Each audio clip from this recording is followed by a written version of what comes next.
국내 첫 인터넷 전문 은행으로 카카오은행과 K뱅크가 선정됐다는 소식 전해드렸었는데요. 인터넷 전문 은행은 점포가 없고 비대면으로 거래가 진행되기 때문에 해킹 위험에 노출되거나 본인 확인 시스템에 문제가 발생하면 최대의 금융 보안 사고로 이어질 수 있다는 지적도 나오고 있습니다. 인터넷 전문은행의 개인정보 보안을 강화하려면 앞으로 어떤 준비가 필요할까요?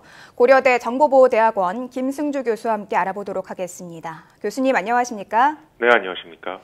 네, 우선 교수님, 이 내년에 출범하게 된 인터넷 전문은행, 우리가 지금까지 이용하던 이 인터넷 금융 서비스와 비교했을 때 어떤 차이점이 있다고 볼 수 있는 건가요?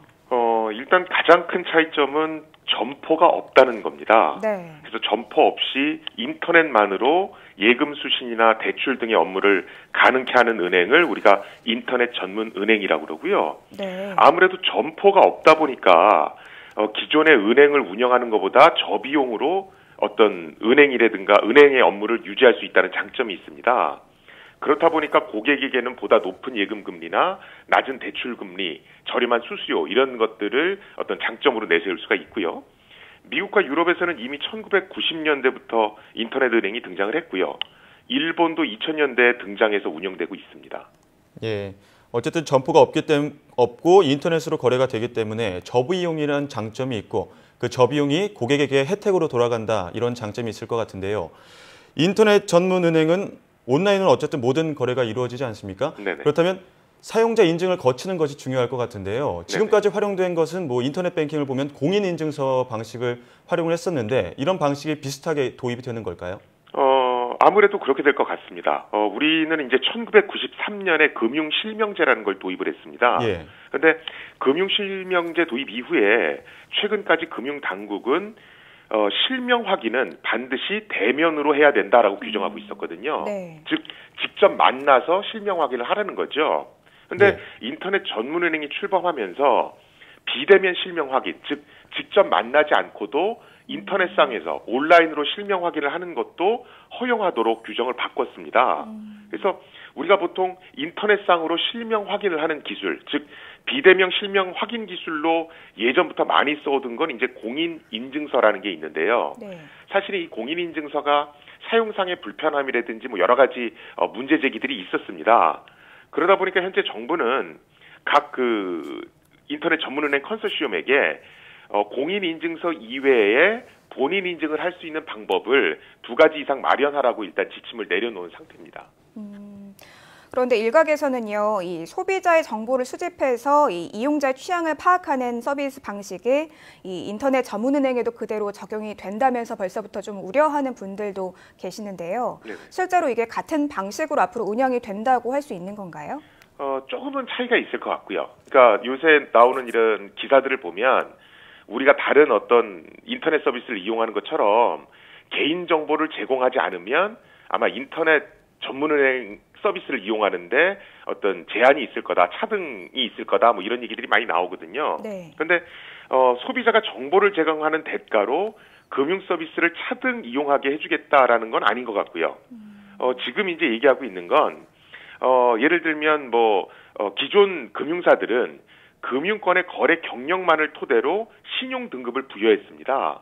근데 인터넷 전문은행에서는 기존의 어떤 금융권 거래 경력만을 가지고 신용 등급을 매기는 것 외에 사용자가 기존에 어떤 인터넷, SNS에서 활동한 내역이라든가 아니면 온라인 쇼핑 결제 내역 이런 것들을 토대로 해서 빅데이터 분석을 해서 개인의 신용 등급을 매기게 됩니다. 그래서 과거에 이미 인터넷을 활용했던 경력을 토대로 신용 등급을 매기는 것이지 지금 내가 인터넷 전문은행을 이용하는데 개인정보를 제공 안 하면 못하게 하겠다 이런 건 아닌 것 같습니다.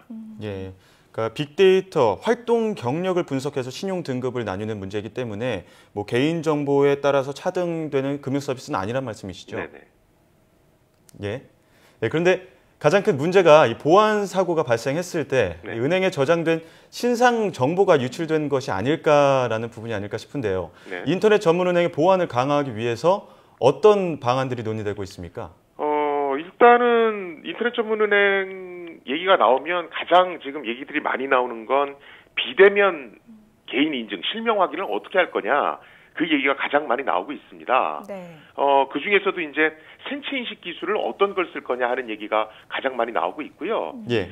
최근에는 그래도 정부가 좀 전향적으로 생각을 해서 행정자치부에 있는 그 지문 데이터베이스가 있습니다. 그것을 그 인터넷 전문은행 등에서 공동 활용할 수 있게끔 해주는 어떤 그런 조치도 취했고요. 네. 그 다음에 기존에는 아무래도 직접 점포에 가서 은행을 하든가 아니면 PC를 통해서, 그러니까 우리 데스크탑 컴퓨터를 통해서 은행 거래를 많이 했는데 앞으로 인터넷 전문은행이 도입이 되면 모바일 스마트폰을 이용해서 인터넷 거래 어떤 은행 거래를 하는 경우가 많아질 것 같습니다. 네. 그러다 보니까 이제 스마트폰 보안을 또 어떻게 할 거냐 하는 얘기들이 조금씩 나오고 있습니다. 네. 예. 이 앞으로 보안을 좀 강화할 수 있는 조치에 대한 고민에 대해서 좀 짚어주셨는데요. 그렇다면 이 보안 강화를 위해서 급부상하고 있는 기술들 구체적으로 어떤 것들이 있는지도 궁금합니다. 지금 사실은 지문인식 기술 얘기는 예전부터 나왔고요. 네. 지금 얼굴 인식까지도 얘기가 나오고 있고요. 또한 어떤 사용자의 행동 패턴을 인식해서 사용자를 인증하는 그런 기술도 나오고 있습니다. 예를 들면 실제 스마트폰 위에 사인을 하게 해서 그 사인이 진짜 해당 사용자의 것이 맞는지를 확인하는 어떤 그런 기술들도 나오고 있고요. 또 요새는 이제 보안뿐만이 아니고 우리가 가용성이라고 그래서 24시간 그 서비스를 이용할 수 있게끔 하려면 어떻게 해야 되느냐, 그런 쪽의 기술도 많이 논의되고 있습니다. 실제로 얼마 전에 그 K모 업체가 한 40분간 서비스가 중단됐던 적이 있거든요. 네. 근데 인터넷 전문은행은 점포가 없기 때문에 서비스가 이렇게 중단이 되는 일이 생기면 문제가 발생을 합니다.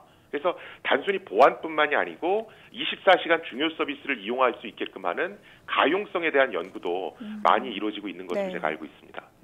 예, 개인정보를 보호하기 위해서 지문 인식이나 얼굴 인식뿐만 아니라 필적 조회 같은 방식들이 도입이 될 것이다라는 말씀해 주셨는데요.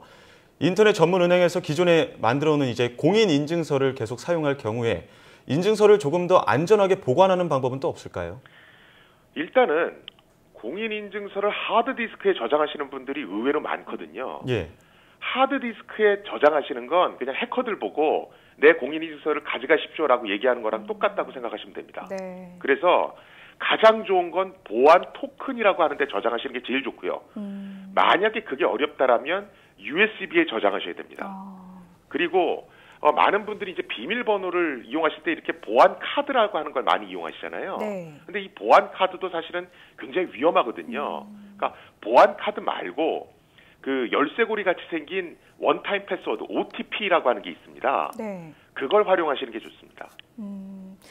지금 보안 토큰이나 USB에 공인 인증서를 이제 보관하는 게 좋겠다라고 당부에 말씀해 주셨는데요. 요즘 스마트폰이나 컴퓨터 이용해서 금융 거래를 많이 하거든요. 네네. 이때 유의할 점과 이 개인정보의 보안을 강화하는 방법 좀 더 다양하게 정리해 주시죠. 아까 제가 공인인증서를 보관하는 방법이라든가 보안 카드 쓰지 마십시오 하는 얘기는 이미 드렸고요. 네. 그것만큼 중요한 게 우리가 컴퓨터를 쓰다 보면 업데이트하라는 메시지가 나오지 않습니까? 네. 그런 업데이트하라는 메시지가 나오면 즉각적으로 하셔야 됩니다. 요새는 문제가 발생하면 해커가 하루 이틀 안에 공격을 시도하거든요. 네. 그래서 업데이트하라는 메시지가 나오면 즉각적으로 업데이트를 하셔야 되고요. 그다음에 요새는 무선 공유기 해킹을 통해서 개인정보를 탈취하는 경우가 많습니다. 네. 그렇기 때문에 가급적 외부에 카페나 이런 데 가시면 그 공짜로 제공하는 무선 공유기들 많이 활용하시거든요. 네네. 그런 것들은 가급적 활용 안 하시는 게 좋습니다. 그래서 데이터 사용료를 좀 내시더라도 어떤 돈 거래를 하실 때는 그냥 데이터 통신을 하시는 게 훨씬 낫습니다. 스마트폰이나 컴퓨터로 금융 거래하는 사례가 많은데요. 더 큰 피해가 일어날 수도 있는 만큼 좀 더 각별하게 주의를 해야 될 것 같습니다. 네, 지금까지 고려대 정보보호대학원 김승주 교수였습니다. 교수님 오늘 말씀 감사합니다. 네, 고맙습니다. 네, 어쨌든 편리한 금융 서비스가 제공된다는 점은 참 반가운 소식인 것 같은데요. 아까도 말씀해 주셨지만 OTP 보안카드 사용하시는 거, 그리고 공인인증서 꼭 하드디스크 말고 USB에 저장하시거나 아니면 보안 토큰으로 활용하시는 방법, 그리고 업데이트는 주기적으로 해주시는 방법도 꼭 기억하시면 좋을 것 같습니다. 네, 맞습니다. 이제 내년에 인터넷 은행이 출범하게 되는데요. 제대로 자리를 잘 잡으려면 이 해킹 방어 같은 보안 대비책 얼마나 이 소비자가 믿을 수 있게 세우느냐가 중요한 문제가 될 것 같습니다.